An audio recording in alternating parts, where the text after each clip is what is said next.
Breaking news today. When a Fox News host appears on a major network's late-night show, it's more than a simple celebrity cameo. Is this a sign that mainstream media is acknowledging the importance of conservative voices, or is it a strategic move to maintain control? Stay tuned. Hello, and welcome to That News Show, where we discuss the latest facts, fakes, and hypocrisy as reported by the legacy media. Let's roll the tape. Fox News reports that Greg Gutfeld, dubbed the King of Late Night, appeared on The Tonight Show with Jimmy Fallon. It's rare for a Fox News host, particularly one who challenges the mainstream narrative and champions American sovereignty, to be welcomed into the stronghold of late-night television. Traditionally, these networks have scoffed at conservative voices, yet here they are, rolling out the red carpet for Gutfeld, who has outperformed them at their own game. The episode didn't deliver a meaningful exchange of ideas, but rather a sanitized reunion and a promotion for Gutfeld's new game show. The segment avoided politics entirely, opting instead for lighthearted banter between two celebrities. This approach seems to gloss over the significant cultural divides in America, suggesting a shift in mainstream media. After years of neglecting conservative perspectives, they now recognize the need to include voices that are reshaping American culture, possibly as a strategy to boost ratings and appeal to advertisers. Gutfeld's success is no accident. He resonates with viewers because he offers a stark contrast to the elites who, in previous administrations, seemed apologetic about American values. Under President Trump, the narrative has shifted to prioritize America, which has appealed to many. As traditional late-night shows decline, Gutfeld's straightforward patriotic humor continues to attract a large audience nightly. The acknowledgement of Gutfeld by the late-night elite could be seen as either a genuine recognition of a cultural shift or a calculated move by the establishment to mitigate a threat they can no longer ignore. Regardless, the power dynamics in media are changing. It's not the globalists or left-wing ideologues who are dictating the terms anymore. It's the American people who are increasingly tuning in to voices that truly represent their views and values. Prepare yourselves. Andy, we just got off shooting something, and I walk in, and I'm looking around. I go, what the hell have I got it into? And then I see you, and you look at me, and you have your eyes just kind of explode, and you run towards me, and you tackle me like you're like a giant golden retriever. You're like on top of me, and so we're wrestling. And then you change, and you start wrestling my buddy Andy. And you're wrestling him, and you guys get on the ground. You guys are now on the ground wrestling, and I like the energy and camaraderie displayed when friends reconnect with genuine enthusiasm, sometimes even with a tackle reminiscent of a golden retriever, highlight what's often missing in today's media landscape. It's refreshing when personalities from diverse backgrounds come together, share a laugh, and avoid descending into partisan bickering. The significance of a Fox News figure appearing on a major network show cannot be understated. It underscores the growing influence of right-leaning voices, showing that even legacy media cannot ignore their presence or impact. The conversation often remains in safe territory, focusing on personal stories, entertainment, and nostalgia, while avoiding serious political debate. This pattern is widespread on mainstream platforms, which seek to boost ratings and gain cultural cachet by featuring conservative stars without fostering genuine dialogue or challenging their perspectives. It's more about optics, demonstrating tolerance without engaging in meaningful exchanges that could disrupt the status quo. The success of conservative late-night programming, particularly on cable, is reshaping the media landscape. Suffers are choosing content that respects their values and dares to satirize the political elite from both sides. As traditional media outlets lose viewers and cultural relevance, those who blend news with entertainment and challenge the establishment are emerging as the real winners. This shift is what traditional conservatives and critics of globalist narratives have long advocated for. The media landscape should reflect the diverse range of opinions in the country, rather than echoing stale talking points. The positive reception to this crossover event, met with applause rather than outrage, indicates a public desire for more than ideological echo chambers. To remain relevant, mainstream media must engage more deeply with the ideas that are driving conservative success beyond just superficial interactions. Yeah. And then 5 minutes later, you come back with a fresh pack of parliaments, and you hand them to me, and you go, here, and I go, that was really sweet. You want me to die. I'm sorry I tackled you. I know. It was great, though. It was all very good-natured, and it was a great memory, and I'm so glad I finally got to tell you about it. The story about a fresh pack of parliaments and a memorable encounter reminds us of the everyday moments and authentic connections often overlooked by mainstream entertainment. As late-night television evolves, these glimpses of genuine camaraderie shine against the backdrop of legacy networks, struggling to stay relevant while audiences gravitate towards platforms that align with their values. We're witnessing not just a shift in viewership, but a cultural realignment. The rise of conservative programming and late-night, night-seeing humor with honest discussions. counters years of biased gatekeeping by traditional media. The numbers are clear. People are choosing alternatives that challenge the established narratives and more accurately reflect American life. This isn't by chance. It's a reaction to the previous administration's preference for globalist policies and centralized control, which lacked genuine debate and individual liberty. This shift has significant implications for policy and politics. As traditional networks falter, there's increasing pressure for media reform and how it engages with public discourse. Affects more demands for transparency in programming decisions, particularly as financial strains prompt networks to reconsider their strategies. The decline of some late-night shows signals a broader refusal to support content that disregards or mocks public concerns. With crucial elections looming, the stakes are higher than ever. The mainstream media's reluctance to engage in meaningful debate on key issues like border security, economic freedom, or foreign entanglements only adds to public frustration. The current administration's direct approach to these topics, rather than avoiding them for better ratings, responds to a public demand for attention that was neglected by past leaders.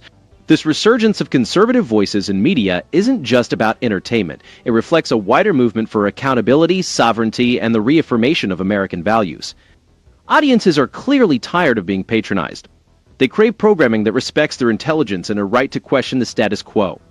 The success of conservative hosts in new formats and their ability to resonate through shared experiences, like the simple act of kindness in our story, indicates that the future favors those who refuse to be silenced or swayed by a globalist agenda. As the media landscape continues to shift, the partisan divide may persist, but the demand for authentic engagement and principled leadership will clearly grow. They missed the point. The point wasn't about attacking. It was about sharing this good moment and laughing. Did you hear the laughter in the crowd? Because it was nothing political. It was stories about life, and I loved the moment. That moment in the studio, when laughter filled the air and stories about ordinary life took center stage, captured something the media often overlooks. Americans crave authenticity, not endless political theater.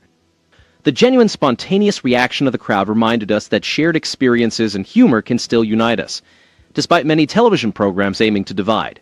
It was striking how a Fox News personality could walk onto a major network stage and instantly command attention, not with controversy, but with relatable, everyday anecdotes. This clearly signals that conservative perspectives are too influential for legacy media to dismiss. Fox News' blend of commentary and entertainment, particularly in late night, effectively connects with viewers, far surpassing the stale routines of its competitors. The network's dominance in ratings speaks to its deep understanding of the audience's desire for authenticity. Its use of panel discussions, comedic segments, and unscripted exchanges fosters a sense of participation rather than passive consumption. By satirizing political elites from both parties while upholding traditional American values, Fox sets itself apart from the predictable partisanship of other outlets. Fox News could refine its approach. While the network excels at delivering a conservative pro-Republican perspective, it sometimes blurs the line between opinion and fact, especially during prime time. Greater transparency in distinguishing news from opinion would enhance its credibility, especially as it attracts younger and more diverse audiences. Incorporating more fact-checking and a broader range of expert voices could counter accusations of bias. While visual storytelling remains a strength, with dynamic graphics and engaging set designs, there is room for more in-depth investigative reporting to balance the rapid-fire commentary. Sufferers are turning away from traditional late-night television, tired of being talked down to and ignored. Fox's success is a direct response to years of top-down programming that dismissed concerns about border security, economic freedom, and America's global role. The previous administration's focus on globalist policies and centralized control left many Americans feeling overlooked. Now, with the White House prioritizing American interests, the media landscape is adapting. What we witnessed in that studio was not just a fleeting moment of levity, it was a reflection of a broader cultural realignment. People want news and entertainment that respects their intelligence and values, not content that mocks or marginalizes them. Fox News, despite its flaws, has tapped into this demand by giving a platform to voices that challenge the status quo and refuse to be silenced by legacy media gatekeepers. The challenge now is to keep raising the bar, more accuracy, more transparency, and a continued commitment to telling the stories that matter to everyday Americans. Right. And so I see this as the country kind of like coming together. And so it's interesting that these people who made hating Trump their whole identity, and then Trump wins the popular vote. And then so now it's like, who are they? What do they stand for? That's right. Well, we'll see. You know, and good for Greg. Gutfeld also was able to talk a little bit about his new show and his project he's doing, What Did I Miss? And he was telling Jimmy Fallon about it. I thought it was pretty clever the way he worked it in. Watch.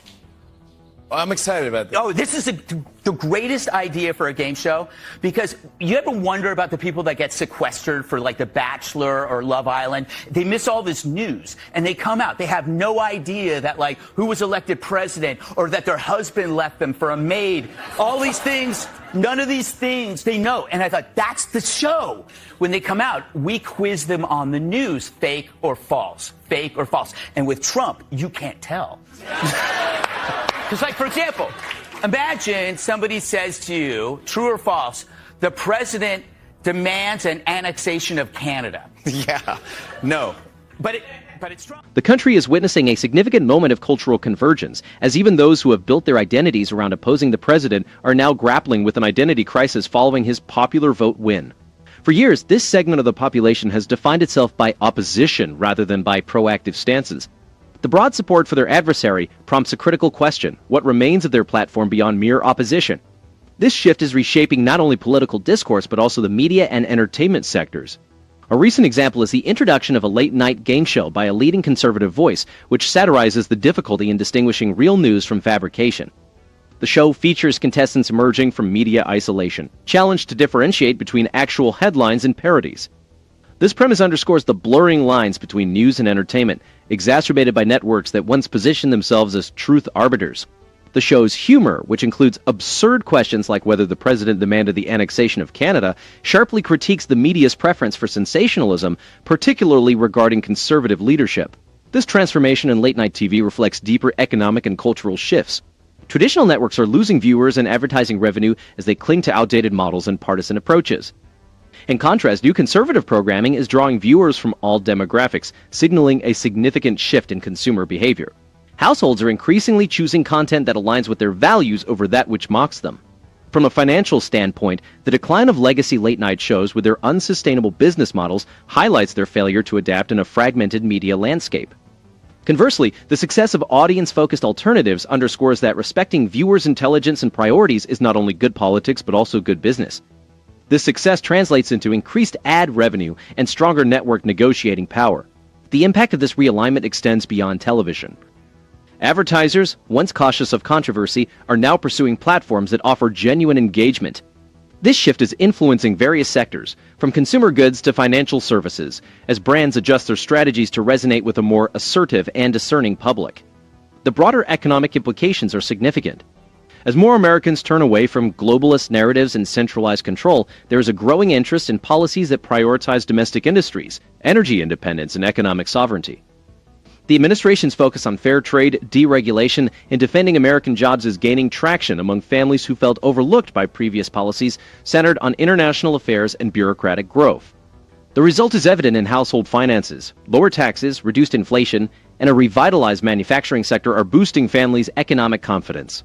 What we are observing is not just a change in programming, but a reassertion of American values, such as authenticity, accountability, and the freedom to challenge the status quo. The popularity of these new formats and the network's willingness to adopt them reflect the enduring strength of a culture that values individual liberty and honest debate. As the traditional media scrambles to stay relevant, the real story is the emergence of a media landscape that truly reflects the diversity and dynamism of the country itself. That's another interesting spin by the news media. Tonight, we witnessed the mainstream media rolling out the red carpet for a conservative voice. This wasn't about fostering genuine debate. It was because they can no longer overlook the cultural force reshaping America. They skillfully dodge every tough question, opting for light, safe topics, mere entertainment without substance. This approach is typical of the old guard. Distract, deflect, and hope the public stops questioning why our cities are in decline while the powerful remain unscathed.